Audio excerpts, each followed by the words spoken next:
कल से जनपद में खोजे जाएंगे घर घर टीबी मरीज। क्या अभियान है ये?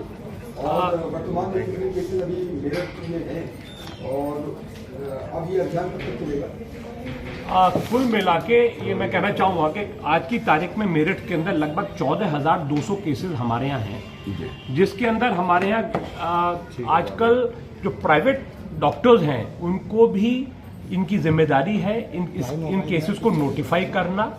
हम उन केसेस को भी लेते हैं जो हमको नोटिफाई करते हैं, उनकी टेस्टिंग करते हैं हम, HIV टेस्टिंग, स्क्रीनिंग, डायबिटीज़ की टेस्टिंग तथा बलगम की जांच तो होती ही है।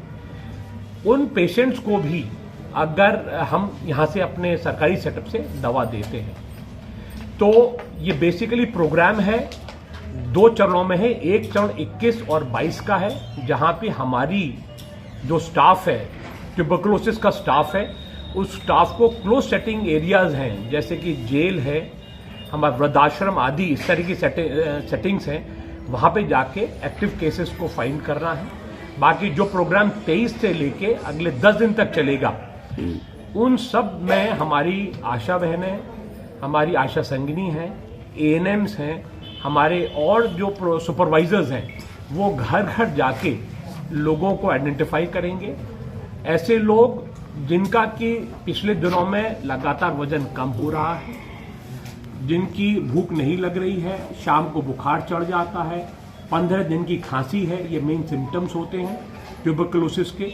तो अगर इस तरह के केसेस घर में आशा बहनों को, हमारी जो टीम को अगर मालूम पड़ते हैं, उन सब की लाइन लिस्टिंग होगी तथा उन सब के बलगम के सैंपल्स हमारे HW health and wellness centre पे, हमारे CHOs के द्वारा, हमारे PHCs पे लैब टेक्नीशियंस के द्वारा, हमारे CHCs पे लैब टेक्नीशियंस के द्वारा सैंपल लिए जाएंगे, उनकी जांच की जाएगी। जो पॉजिटिव केसेस होंगे उनको दवाई दी जाएगी। सर, मेरठ में कितने कैसे एक्टिव हैं अभी तक?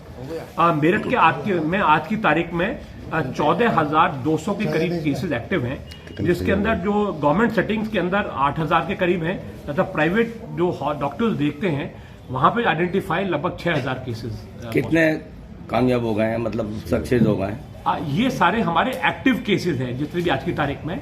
हर जने की दवाई 6 महीने चलती है। जैसे पुराने केसेस हटते चले जाते हैं, जब ठीक होते जाते हैं, नए केसेस जुड़ते चले जाते हैं। तो मैंने आपको जो फिगर बताई आज की तारीख में एक्टिव केसेस हैं। 6 महीने की हमारे दवाई चलती है, उसके बाद टेस्ट होता है, वो नेगेटिव हो जाता है तो उसकी दवाई बंद कर देते हैं। ठीक है, तो अभियान शुरू से ही चलाया जा रहा है, अभी नया डेवलप क्या है? अभियान शुरू से चलाया जा रहा है, आपने बिल्कुल ठीक बोला। इसके अंदर बेसिकली हम लोग इंश्योर करते हैं जो दवाइयाँ होती हैं, कुछ केसेस होते हैं रेजिस्टेंट केसेस होते हैं जो साधारण दवाइयों से ठीक नहीं होते, उनके भी टेस्टिंग होती है। तो किस दवाई से रेजिस्टेंस है वो पता लगाया जाता है। तो रेजिस्टेंट केसेस के लिए प्रोटोकॉल दवाई का अलग होता है। पहले इतनी ज़्यादा इसके ऊपर एम्फेसिस नहीं होता था, क्योंकि अब माननीय प्रधानमंत्री जी और मुख्यमंत्री जी भी इसको देख रहे हैं प्रोग्राम को, कि ज़्यादा से ज़्यादा केसेस हमको निकालने हैं। तो इसलिए घर घर जा रहे हैं हम लोग। पूर्व में भी हम लोगों ने इसी तरह का प्रोग्राम लॉन्च हो चुका है। तो घर घर जाके आइडेंटिफाई करके मरीजों को ढूंढना, उनको इलाज करना, और जो रेजिस्टेंट केसेस हैं, रेजिस्टेंट केसेस जिससे कि वो और लोगों को वो फैला ना सके दवाई, मतलब ट्यूबरकुलोसिस